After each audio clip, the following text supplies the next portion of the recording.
Assalamualaikum warahmatullahi wabarakatuh. Kami dari kelompok 3 yang terdiri dari Fadila Rahmania, Juta Dewlandari, dan Cut Aja Malinda.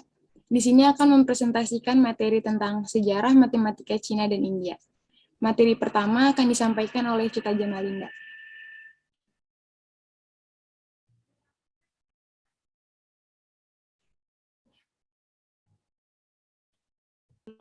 Perkembangan matematika Cina, perkembangan budayanya berjalan secara mandiri tanpa pengaruh budaya luar. Matematika ini tidak ada perkembangan matematika Cina. Matematika Cina banyak berdasarkan masalah nyata, motivasi oleh masalah penanggalan, perdagangan, pengukuran lahan, arsitektur, administrasi pemerintahan, dan pajak. Matematikawan Cina. Yang pertama ada Zhang Heng, seorang ilmuwan Cina, yaitu orang yang tidak hanya matematikawan, tetapi astronomi, ilmuwan, dan lain-lain. Yang kedua ada Lui Hui, ada dua karya. Yang pertama yaitu The Nine Chapters of Mathematical Art. Yang kedua yaitu Haido Suanding yang banyak masalah praktis geometri. Lui Hui memberikan jika positif batang warna hitam, jika negatif batang warna merah. Yang ketiga ada Zhu Jiangzi, seorang ahli matematika dan astronomi yang hidup pada abad ke-5 sebelum Masehi. Yang keempat ada Yang Hui, seorang ahli matematika yang aktif dalam perkembangan besar matematika Cina selama dinasti Song Selatan. Yang kelima ada Zhu Xijie, seorang matematikawan Cina pada masa dinasti Yuan. Yang keenam ada Cheng Dawei, seorang matematikawan dan penulis Tiongkok yang terkenal, yaitu karyanya Swan atau Sumber Umum Metode Komputasi.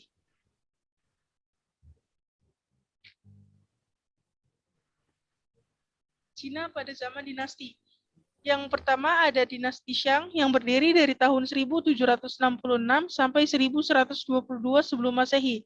Pada dinasti Shang telah dikenal sistem desimal yang tertata rapi. Yang kedua ada dinasti Zhou yang berdiri dari tahun 1122 sampai 252 sebelum Masehi. Dinasti ini merupakan dinasti terakhir sebelum Cina resmi disatukan di bawah dinasti Qin. Yang ketiga ada yang dari tahun 221 sampai 206 sebelum Masehi, merupakan dinasti pertama Cina yang menyatukan keragaman suku bangsa Cina dalam suatu kebangsaan tunggal nasional Cina.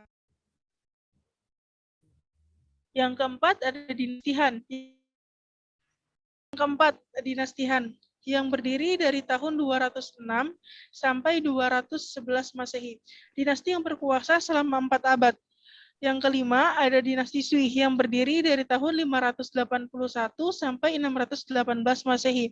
Merupakan salah satu dinasti yang berumur pendek dalam sejarah Cina. Yang keenam ada dinasti Tang yang berdiri dari tahun 618 sampai 906 Masehi. Dinasti Tang dengan ibu kotanya Chang'an memperluas wilayahnya ke semua penjuru. Ke utara wilayah Tang meliputi Mongolia dan Siberia Selatan, ke arah barat sampai Laut Aral di Asia Tengah, ke barat sampai batas timur Persia, ke selatan sampai daerah yang sekarang termasuk Vietnam Utara dan Laos bagian timur, ke timur barat sampai setengah dan jazirah Korea bagian barat.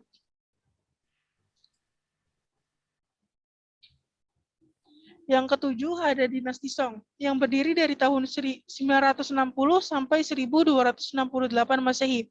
Dinasti Song adalah salah satu dinasti yang memerintah di Cina antara tahun 960 sampai dengan tahun 1279 sebelum Cina diinvasi oleh bangsa Mongol.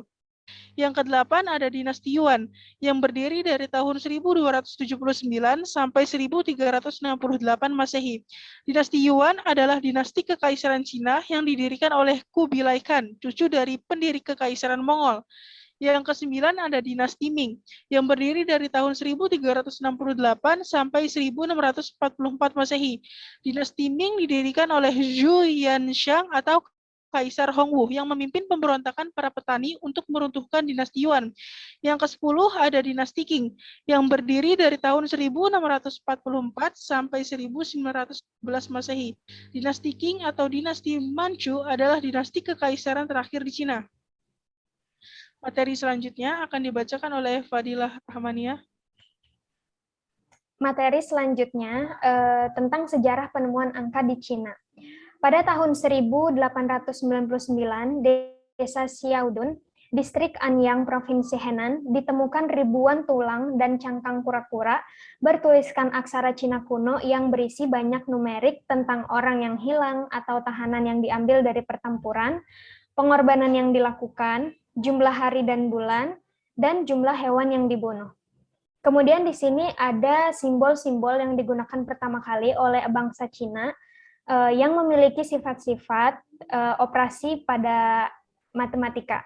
Yang pertama ada sifat multiply. Di sini adalah sifat perkalian.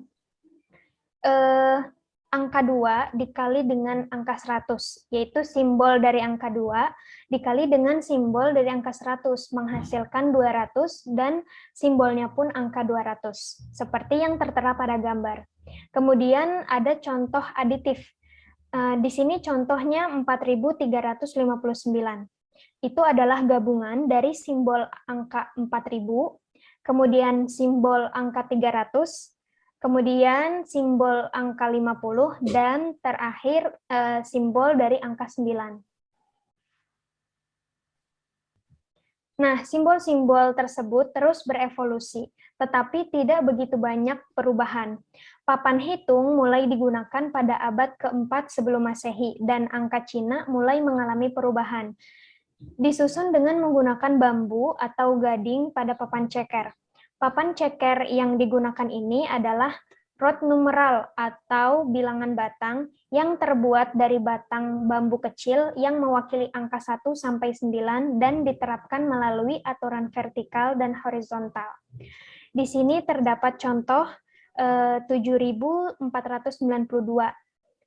Yang pertama adalah angka 2 yang kita gunakan dari vertikal, simbol vertikal, kemudian angka 9 dari simbol horizontal. Jadi di sini tuh selang-seling, vertikal dulu, kemudian horizontal, vertikal kembali, dan horizontal kembali. Bisa terlihat pada gambar, di sini ada beberapa contohnya. Nah, untuk angka 0, karena pada bangsa Cina belum ditemukan lambang untuk angka 0, maka di sini hanya ditulis dengan ruang kosong saja. Di sini contohnya 108, angka 8 dulu dengan vertikal, dengan bentuk yang vertikal, kemudian angka 0 kita kosongkan atau diwakili oleh ruang kosong, dan angka 1. Namun, notasi tersebut sulit membedakan antara satuan, puluhan, ratusan, dan seterusnya. Maka diciptakan aturan di mana satuan mengambil angka baris vertikal, kemudian puluhan mengambil baris horizontal, ratusan mengambil baris vertikal lagi, dan seterusnya begitu. Jadi seperti yang tadi dijelaskan, bahwa ini penulisannya itu adalah dengan simbol yang berulang, dimulai dengan vertikal, kemudian horizontal, vertikal lagi, kemudian horizontal lagi. Terdapat contoh juga untuk penulisan angka 0 di sini, yaitu dikosongkan, 802. 2-nya pakai vertikal, simbol vertikal, 0-nya kita kosongkan, dan 8-nya pakai vertikal kembali. Nah, sejarah aritmatika bangsa Cina. Bangsa Cina menggunakan sistem posisional bilangan desimal, sistem bilangan yang berbasis 10, sangat mirip dengan yang mereka gunakan saat ini. Contoh di sini ada bilangan 192. Ini adalah hasil dari 1 dikali 10 pangkat 2, ditambah 9 dikali 10, ditambah 2. Atau bisa kita sederhanakan lagi menjadi 1 dikali 100, ditambah 9 dikali 10, ditambah 2. Kemudian 100 ditambah 90 ditambah 2, maka menghasilkan 192. Salah satu buku yang terkenal adalah Jiu Zhang Xuanzu, 9 Chapter on the Mathematical Art. Buku ini merupakan buku yang paling berpengaruh dalam sejarah perkembangan matematika Cina selama lebih dari 1.500 tahun. Berisi 246 permasalahan sehari-hari yang dapat dipecahkan. Terdapat 9 bab dalam buku ini. Yang pertama adalah bab Fangtian, berisi 38 soal tentang metode menghitung luas tanah dan terkait dengan komputasi bilangan pecahan. Juga disajikan algoritma Euclid untuk mencari FPB dari dua bilangan. Kemudian bab yang kedua atau disebut dengan sumi, terdiri dari 46 soal berkaitan dengan perbandingan untuk penukaran gandum atau beras, buncis, dan bibit. Kemudian pada bab 3 disebut dengan cuifen, berisi 20 soal tentang proporsi, penggunaan barisan aritmetika, dan barisan geometri. Kemudian selanjutnya bab 4 disebut dengan Xiaoguang, berisi 24 soal untuk menemukan panjang jika diketahui luas atau volume, menemukan akar kuadrat, dan menemukan akar kubik dari suatu bilangan. Selanjutnya bab 5 atau kita sebut dengan Shanggong, berisi 28 soal tentang perhitungan volume bangun ruang. Bab 6 atau disebut dengan Junshu berisi 28 soal tentang perbandingan atau perhitungan tentang barang, pajak, perjalanan tenaga kerja, dan sebagainya.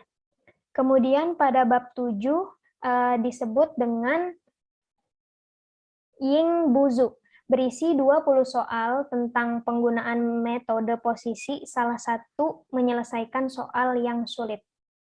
Kemudian pada bab 8 disebut dengan Fang Chen, berisi 18 soal tentang sistem persamaan linier dengan penyelesaiannya menggunakan matriks yang diperluas.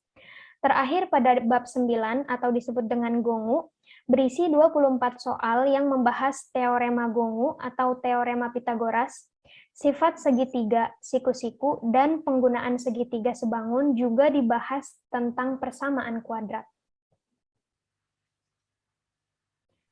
Selain itu, ada alat hitung Cina yang disebut dengan abakus. Sekitar 300 sebelum Masehi, abakus menjadi salah satu alat hitung di Cina. Kata abakus berasal dari kata abek atau dus, yang berarti debu, yang menunjukkan bahwa perangkat tumbuh dari debu atau nampan pasir yang digunakan sebagai papan untuk menghitung. Ini adalah contoh gambar abakus pada zaman matematika di Cina.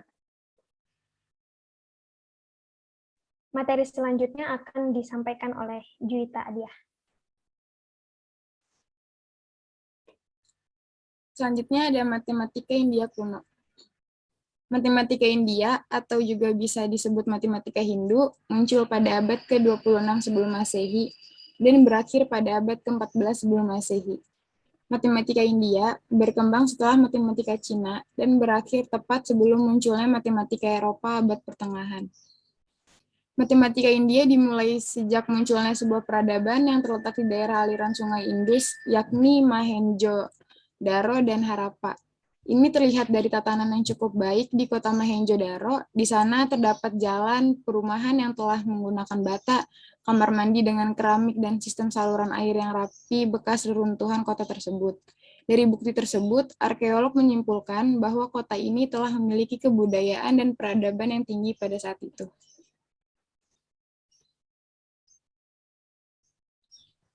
Kemudian ada beberapa matematikawan India. Yang pertama ada Panini, kira-kira pada abad ke-5 sebelum Masehi. Kemudian yang kedua ada Surya Siddhanta. Yang ketiga ada Aryabhata. Yang keempat ada Brahmagupta. Yang kelima ada Mahavira.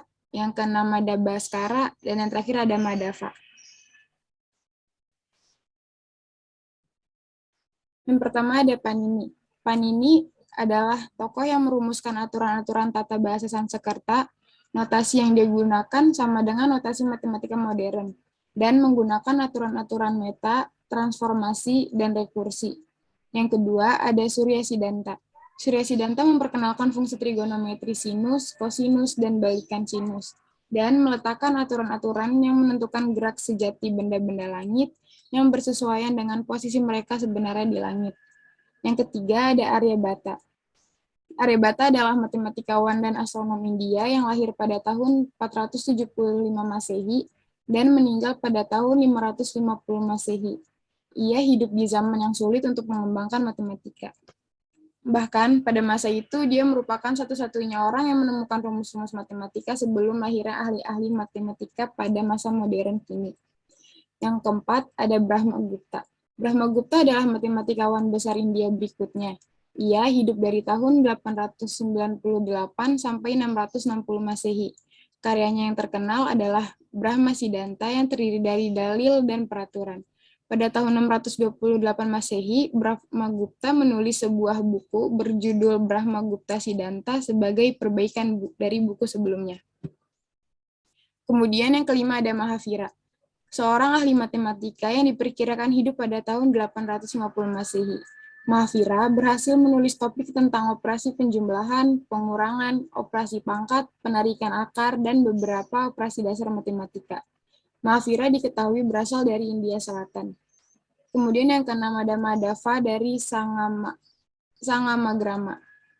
Lahir dengan nama Irinjatapili Madhava Nambodiri pada abad 1350 Masehi sampai 1425 Masehi. Adalah matematikawan dan astronom India dari kota Irinjalakuda. Ia merupakan pendiri sekolah astronomi dan matematika Kerala. Kemudian yang terakhir ada Bhaskara. Bhaskara telah dikenal sebagai ahli matematika modern pada abad ke-12. Beberapa hasil karya beliau adalah Lilivati atau Beauty. Buku tersebut berisikan permasalahan matematika dari Brahmagupta yang telah diselesaikan dari hasil pemikirannya sendiri.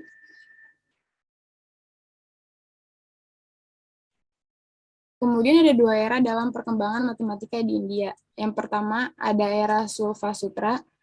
Sulfasutra menerbitkan sebuah buku yang berjudul Sulfasutras atau buku tentang hukum-hukum pengukuran yang di dalamnya terdapat pengetahuan geometri kuno. Sulfasutras ini menemukan dalil-dalil untuk melukis suatu segitiga yang sisi-sisinya membentuk triple Pythagoras. Setelah India ditaklukkan sedikit oleh Iskandar Agung, kemudian muncullah Kekaisaran Maurya. Kaisar Maurya yang paling terkenal adalah Asoka pada 272 sampai 232 sebelum Masehi, di mana pada zaman kekuasaan kaisar ini dibangun pilar-pilar pada setiap kota-kota penting di India. Pilar-pilar sangat penting, artinya dalam sejarah matematika India, karena mengandung lambang-lambang bilangan. Setelah Asoka, India mengalami sederetan inovasi yang akhirnya diikuti oleh dinasti Gupta, yang merupakan pemerintahan asli penduduk India. Periode dinasti Gupta ini 290 sampai 450 merupakan zaman keemasan dari bangkitnya kembali kebudayaan Sangskreta. Kemudian yang kedua ada era Siddhanta. Era Siddhanta ini merupakan hasil dari kebangkitan kembali kebudayaan Sangskreta. Terdapat 5 versi Siddhanta, yaitu ada Paulisa Siddhanta, Surya Siddhanta, Vasisita Siddhanta, Paita Mahasiddhanta, dan Romanka Siddhanta yang ditulis sekitar tahun 400. Dari tahun 450 sampai dengan akhir tahun 1400, India kembali menjadi subjek inovasi asing. Yang pertama kali datang adalah bangsa Hun. Kemudian diikuti oleh bangsa Arab pada abad ke-8, selanjutnya disusul oleh bangsa Parsi pada abad ke-11. Pada periode ini muncul matematikawan yang terkenal. Kemudian India mulai menerapkan sistem desimal setidaknya pada abad ketiga. India bahkan menciptakan angka baru yaitu 0. Penggunaan desimal pertama kali di India diketahui muncul pada abad ke-9. Angka desimal itu ditemukan di sebuah tembok di candi kecil di dalam kawasan benteng Gwalior, India bagian tengah. Tempat itu merupakan pemujaan terhadap matematika karena menyimpan angka 0. Mereka adalah orang-orang India yang mengubah 0 menjadi angka secara tetap. Konsep itu lantas merevolusi matematika. Ide dan simbol 0 berasal dari hitung-hitungan bermedium batu di atas tanah. Masyarakat India bahkan menggunakan terminologi suhunya yang merepresentasikan ide filosofis tentang kekosongan sebagai istilah baru ilmu matematika. Pakar matematika termasyhur India, Brahmagupta, menunjukkan sejumlah penggunaan dasar angka 0 pada abad ke-7. Aturan tersebut masih terus diajarkan di sekolah di berbagai penjuru dunia hingga sekarang. Di sini ada contoh penggunaan dari angka 0 pada zaman India kuno, namun Brahmagupta kesulitan tatkala berusaha membagi angka 1 dengan angka 0.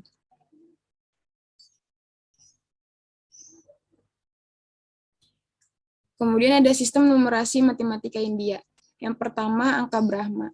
Merupakan angka yang digunakan bangsa India sekitar pertengahan abad ke-3 sebelum Masehi. Angka Brahma ini telah ditemukan dalam prasasti di gua dan koin di daerah dekat Pune, Bombay, dan Uttar Pradesh. Yang kedua ada angka Gupta. Memasuki abad ke-4 sampai abad ke-6 Masehi, angka Brahma dikembangkan menjadi angka Gupta. Angka Gupta kemudian menyebar luas seiring dengan penaklukan wilayah oleh Kekaisaran Gupta. Yang terakhir ada angka Nagari atau Devanagari. Pada abad ke-7 Masehi, angka Gupta dikembangkan menjadi angka Nagari atau disebut juga dengan angka Devanagari. Berikut adalah contoh-contoh dari sistem numerasi matematika India.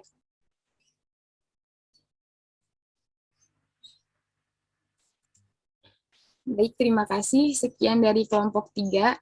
Kurang lebihnya mohon maaf. Wassalamualaikum warahmatullahi wabarakatuh.